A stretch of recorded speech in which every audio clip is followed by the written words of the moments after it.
Coming up on Loose Women, Just Between Us. I turned into a dictator, apparently.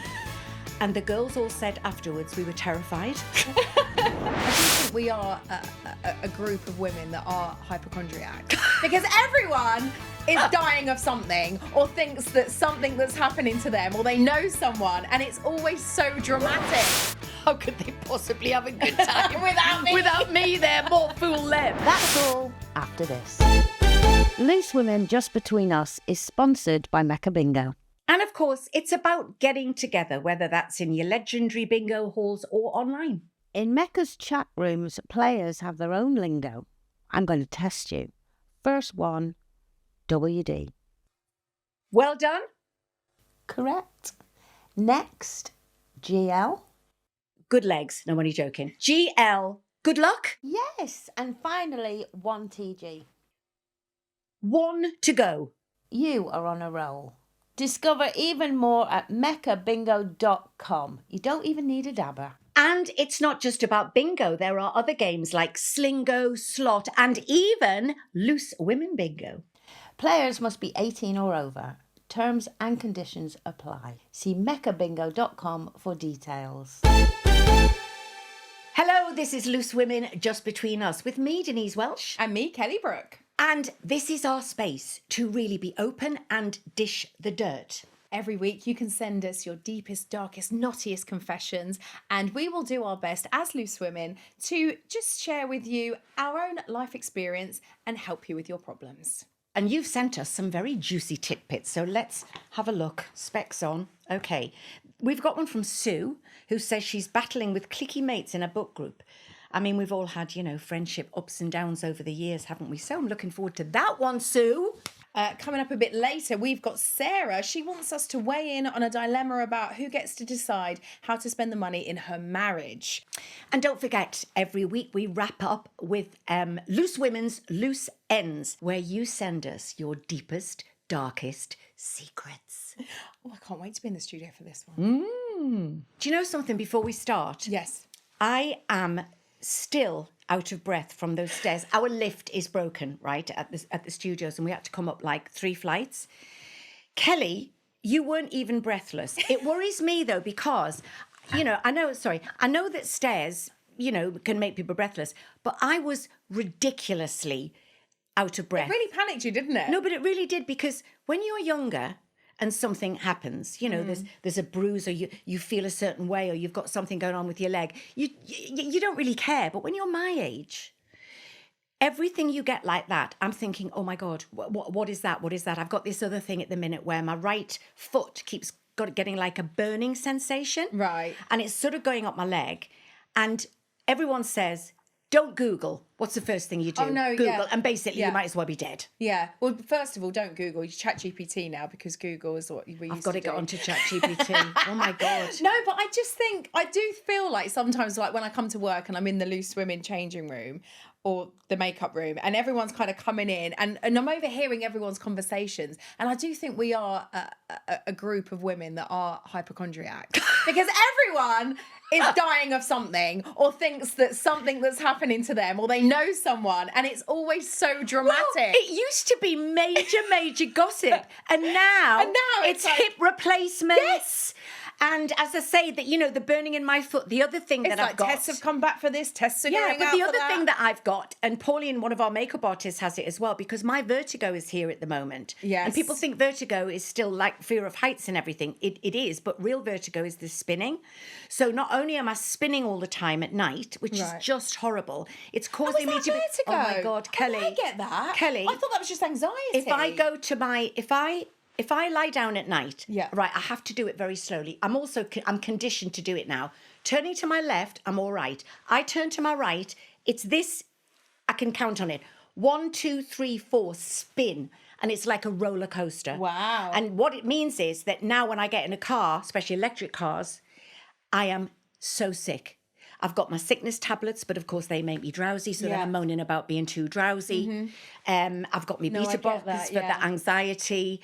I mean, honestly, it's just Nana here.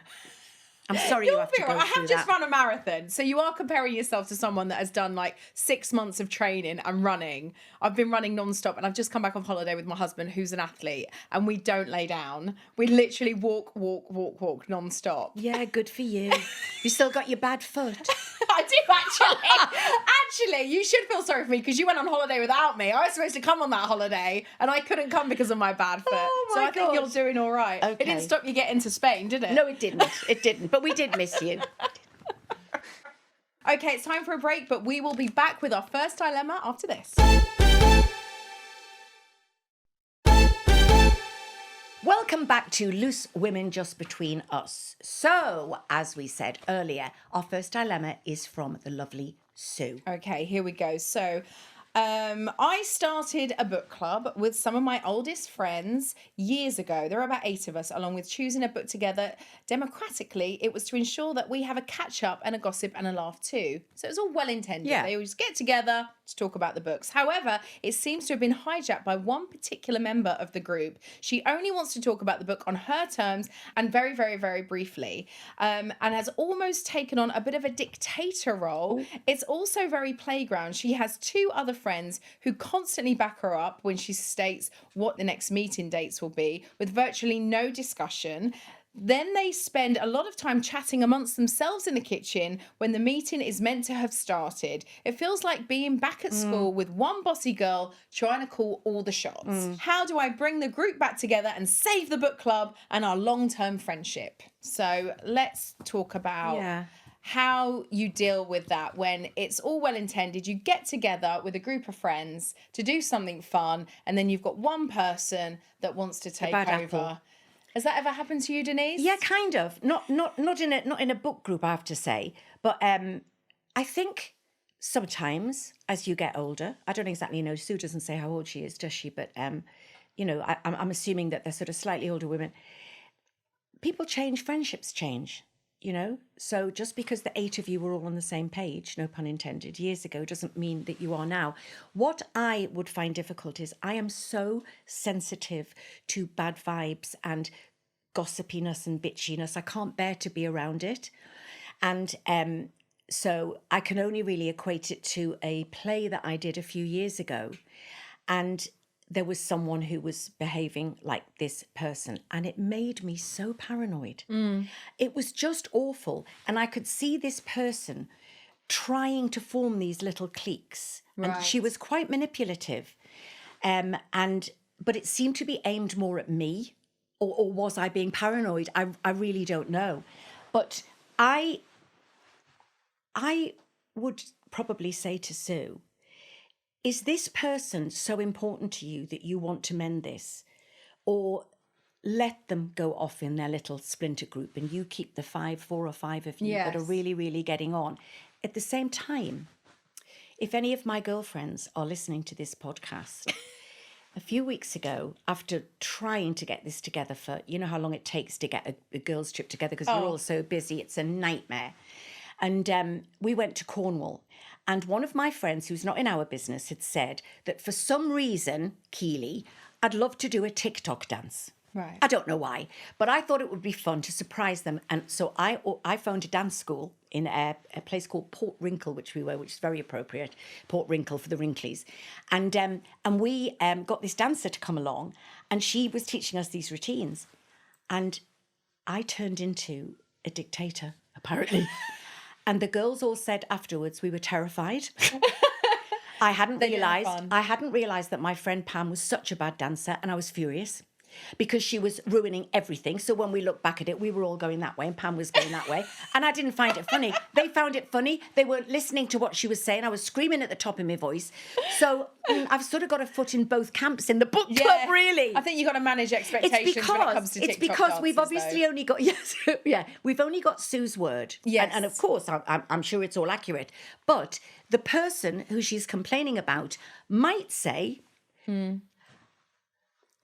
all I try to do is say, okay, girls, can we just concentrate on the book and can we decide when the next meeting is? And sometimes they're all like this and you might want to go, girls, we're here to talk about the book. It might be that would be her view of it. So There's always two sides. I always think though that it's really hard, isn't it, to stay friends with people for a long period of time. And if you're starting to having to put together like book groups and events and things like that to get people to connect, I mean, are you really overplaying your role in this? And are you really trying too hard? Because naturally, as you get older and as life moves on, your friendship groups change, you change, people change, and sometimes things you're trying to find a mutual ground to stay in contact with these people. But if the only thing that you've got is a book, you need to find different friends, no? And also, that's not working for you either. So at some point, you've just got to let it go. And the thing is, if you have got that, because I would assume that most book groups are not friends of many, many years. So you've got all these different personalities talking about this one book. But I know that, say, you and me and a few of the other girls who are friends, if we did that, the last thing we talk about is the new book because we'd just be gossiping too much. This is it. But I think there's always so much emphasis on relationships ending, like between like your romantic partners. But we don't really discuss enough about like actual friendships ending. True. And how painful that can be. I remember having a friend for many years and we were close. We'd lived together, we'd holiday together, we did everything together, yoga, gym in it, hiking, everything. And, she went in a completely different direction. She got sober and she associated, I think, me and a lot of my friends with not a very nice time in her life. And I think for her to remove herself from the group was a way of her to heal and better herself. And I took it really personally because I was too immature to understand that. And I couldn't ever imagine us being friends again in the future.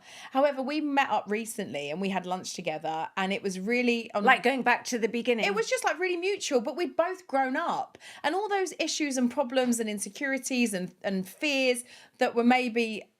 kind of relevant in our 20s, 30s. They didn't matter. They just don't matter anymore. I'm just thinking about going back to Sue and that feeling of being excluded.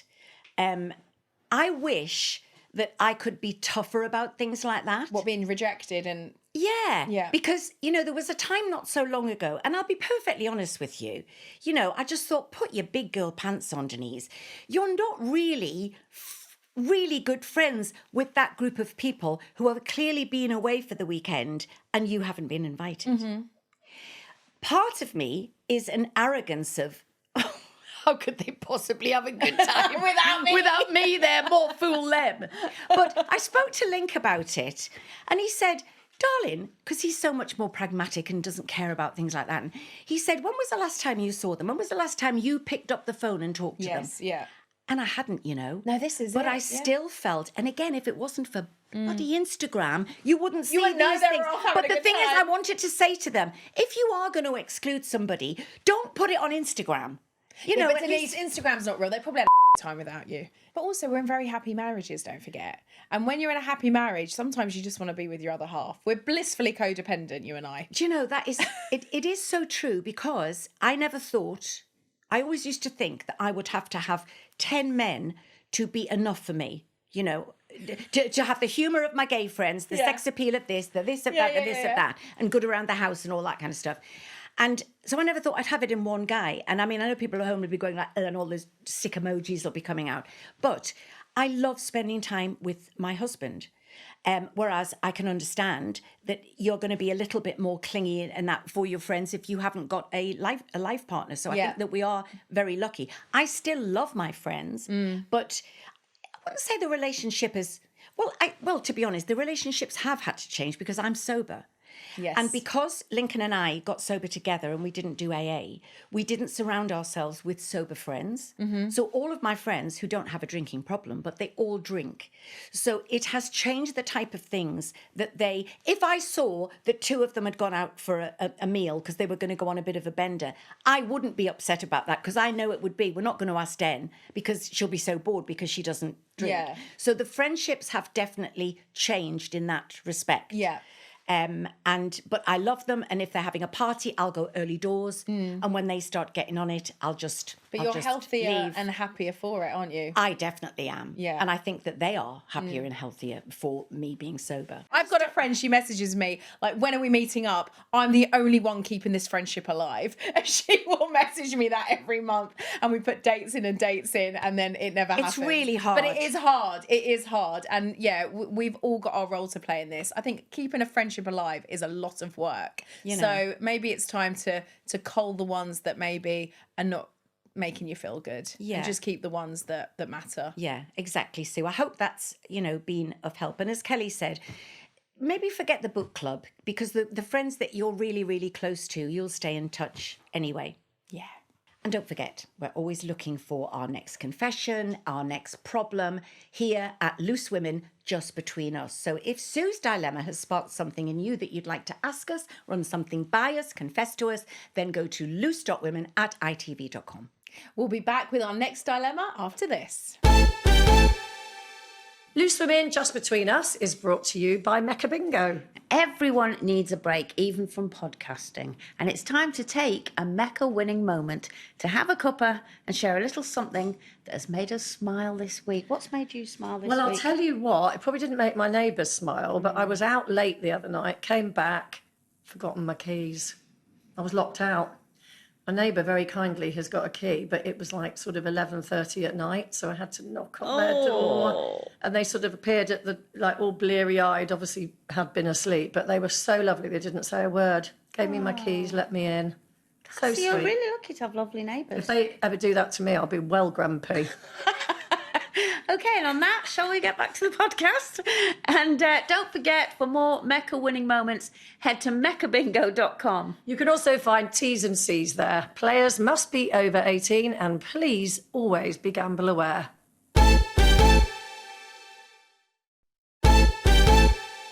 Welcome back to Loose Women, Just Between Us. Now, Sarah has got in touch with something she wants to ask us, but she hasn't written in. She sent us a voice note, so let's have a listen. Hi ladies, it's Sarah from Manchester. Just between us, I'm wondering if you could help me resolve an argument with my husband.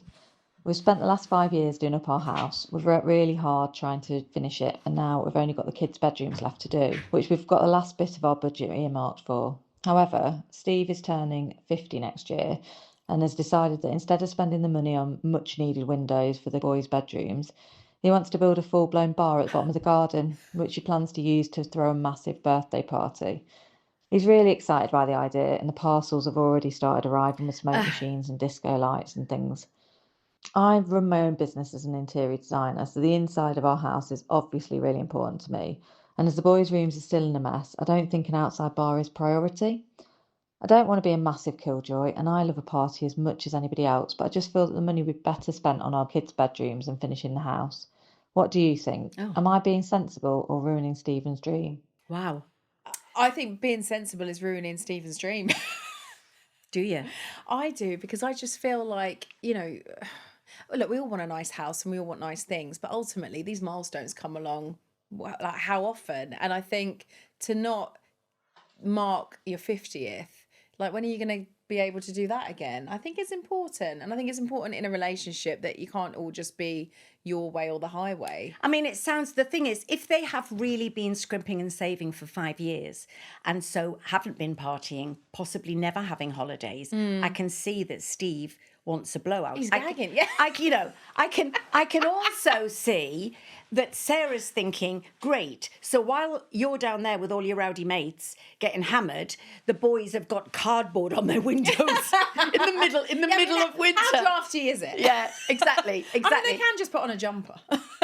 It depends. She doesn't sound to me as an interior designer. When she says the boys' rooms are a mess, they won't be a mess like my boys' and rooms this were. Is what I mean, we need pictures. We need to kind of figure this out. And also, this party, like, who's invited? Are the kids going to go? Can they invite some friends? If he's making it a big family event where you're all going to kind of enjoy it, then surely that's just as important as having a nice house. It is, and obviously not knowing Sarah and her husband, we don't know what the dynamic is in that relationship.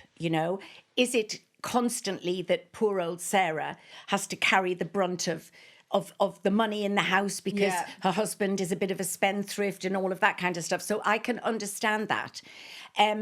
Because personally, Sarah, I am not a house person.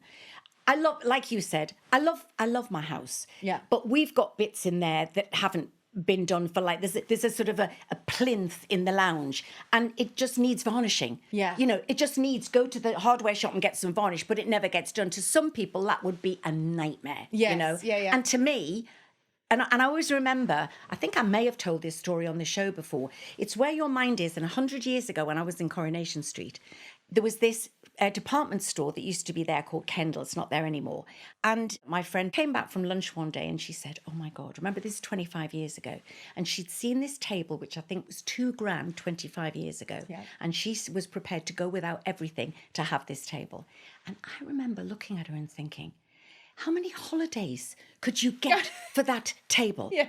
I wouldn't care what my table is. Yeah. But to her, she was happy to go without holidays for a year or whatever to have this table. So it depends how your mind works. But do you think in relationships, there's always a spender and then there's a saver? Because I've been in relationships where we're both spenders and it's been a nightmare. And now I'm with Jeremy, who is like, he is a real saver. He really is. Like, we go on nice holidays and do nice things, but I instigate that. Like, he'd be happy to, you know, visit family in Italy and just stay at their house. Whereas I'm always like, no, let's get a hotel. We need our own space. And I just think it's nice to have someone that is kind of the opposite to you, because it does ground me. Otherwise, I think I could get carried away. Link is much. It's not that well, I say that I'm not a spender. You know, I'm not a designer clothes person, blah, blah, blah.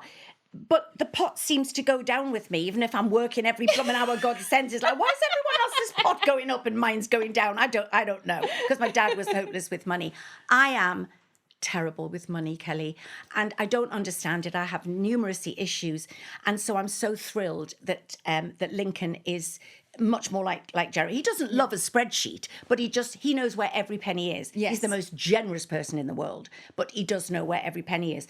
And so I am very happy for him to look after the most of that. The one thing that does worry me, because of the way my brain works, is I'm terrified of we don't have a kick the bucket file. It's not really just a kick the bucket fund. Yeah. It's a file, because statistically, if that's the word, if nature took its general course, I'm 15 years older, so I'm going to pop my clogs earlier, and I hope I do, because he will know all the practical side of everything. Yeah.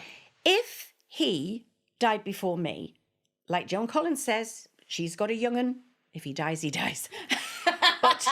But the thing is, I didn't mean to laugh at that to death. I meant to laugh. We're not laughing. No. We're not laughing at it, but you know, we're just finding humour in all these situations, because Lincoln keeps saying to me, oh my God, am I going to find tripwire at the top of the stairs? Because you keep saying to me, but if you died. And it's because I don't know where everything is. Yeah. I don't know who my mortgage is with properly, or who my insurers are, or what I would get. Would I be responsible for sort of, you know, giving it to the children and stuff? Mm-hmm. And so I'm a real worrier, which is annoying for Lincoln, because then I don't do anything about it. I think when Jeremy first came to the UK, we had a really interesting situation where I was very like kind of protective and motherly of him, because A, he didn't speak English very well, and B, he was coming into my country and my world and my life, and I purposely like put everything in his name, like all the insurances, the mortgage, like all of the Did you? all the utilities, everything is in Jeremy's name. It all comes out of his account and he deals with everything, because I thought this is how, if he's going to build a life in the UK and live in the UK, he needs to know how to do everything and what everything is, because I know it. So did I've you done it have all. like Kelly's luxury clothes pile and he got all the bills? Is that... No, I think what I did, we just had this fund, and like money would go in from both sides, but he would deal with it all. Yeah, So we're very that's equal, but I don't deal with anything. And it's not because I don't want to or I don't know how to. It's just I wanted him to, like, if he's annoyed that our electricity bill's gone And he up enjoys 20 it. quid, he's going to have to call and speak to the people, because it was more of like a language lesson as well. Also, and I know that we've got to go, because we actually do have a POV, a point of view from Steve as well. But just before that, I've always been fascinated by couples who aren't like us, because I used to know this couple when Matthew was in school up in Manchester. He was about 11. And we all had this sort of friendship group. And there was a couple who we were very close to. Now, they had been married for many, many years and they had 3 children, okay? But I'm going to call her... Elsie. Why would I say Elsie? I'm going to call, anyway, Elsie. And Elsie and Bob, right? Yeah. Now, I'd be at the house and Elsie had been out to work for a day, blah, blah, blah. And when she'd come in, her husband Bob would come in and he'd say, oh, hi girls. We'd be sitting having a glass of wine and a chat and he'd go, oh, by the way, Elsie, you owe me 20 quid for the petrol I put in your car yesterday. And she'd say, oh, right, okay. Yeah, but just remember, I went and did the shopping last week and you never gave me that £14 that... Oh my, I couldn't live like that. Are you joking me? Oh no, that's too much. They literally... You live together. It's like 50-50. It's like, who cares? And I'll tell you one night, again, we loved a glass of wine. And I said to Elsie, we've run out of wine, right? And she said, oh, I'll go to the off licence. And I said, yeah, but Bob's got a whole wine store downstairs. Why don't we just get... She went, you're joking. He would go berserk. Really? And that might be expensive and he'd get the money off me the next day. Funnily enough, they're not together anymore. So I would think that the best thing is that you have like your house fund and your house pot that you both put money in that you're happy with, that is for your house. But then you also have your own money, which is to do whatever you want. And there's no judgment in that. Like, if there's enough to go around. I mean, if you're spending all your money on a house renovation, well, you're spending too much money, in my opinion, on your house renovation. And 5 years is quite a long time. It's okay to have like peely wallpaper Excuse me. and tatty old radiators if you can't afford, new. And the kids are going to love the fact that Dad's got flashing lights and that going on. I think you've got to kind of re-look at your life and just kind of maybe like kind of just put money in different places and not all in one thing, because I think we can get carried away. Well, like what we said with weddings as well, like people can spend all their money on a wedding and then like exactly, not and have also enough we've got to remember she's an house. interior designer, so she's not going to like to live. Should we have a listen to what Steve says? Ladies, just between us, I want to put my side of the story across. We've been doing the house up for 5 years. We had planned to have a big 50th birthday in South Africa, but that's probably not going to happen now because it's way too expensive. And can I just clarify, it's not just a bar, it's an outdoor entertainment space which the kids can enjoy and the mates too, so it's a benefit for all the family. I work really hard, Sarah gets all the say on the inside of the house, and I just want a bit of something that I can call my own. Plus, if you work out the amount of money we save on not going to the pub, staying at home, it'll virtually pay for itself anyway. And if you need any more reason to take my side, I'd love to invite the loose ladies up to Manchester to cut the ribbon and officially open my garden bar. Over to you. Done deal. Oh, I think Steve needs his bar. It sounds like you don't. No, I do. Oh, no, you do. I do. Yeah. No, because I think it's for the family, and also he's already like not going to South Africa, and that was his dream. So he's already compromising. It's all about compromise, Steve. And it seems like you're compromising. You've been spending all your money on the house for 5 years. The thing is with houses, it's never ending. Absolutely. So once you go around, it's like, then you've got to go around again. So at some point, you've just got to go, right, we've had enough. We've just done our bathroom up, and it took way longer than we thought. And Jeremy and I have both decided just to stop because it's just constant. And sometimes you just got to live in a house and just enjoy a house. Do you know what I'm enjoying with having sort of got smaller... I like everything smaller. I don't want to rattle around in a big place anymore. I mean, I do understand she's got an interior designer's thing. Yeah. I do understand that. But I think that what Steve says there, which is what you said earlier, which is the fact that the whole family can benefit from this. The thing is, what we don't know from Steve is how bad he is with all the juggling.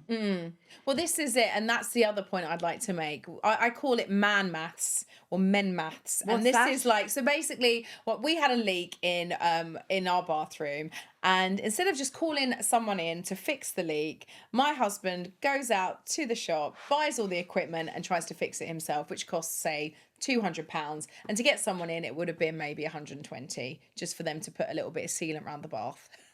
Well, but he wants to do it himself because he's a handyman. So sometimes they do get it a little bit wrong. Well, I think that Lincoln is what my mum used to call penny wise, pound foolish. I yeah. mean, listen, this is no criticism of my husband because I couldn't survive with what he does from all that side to the family.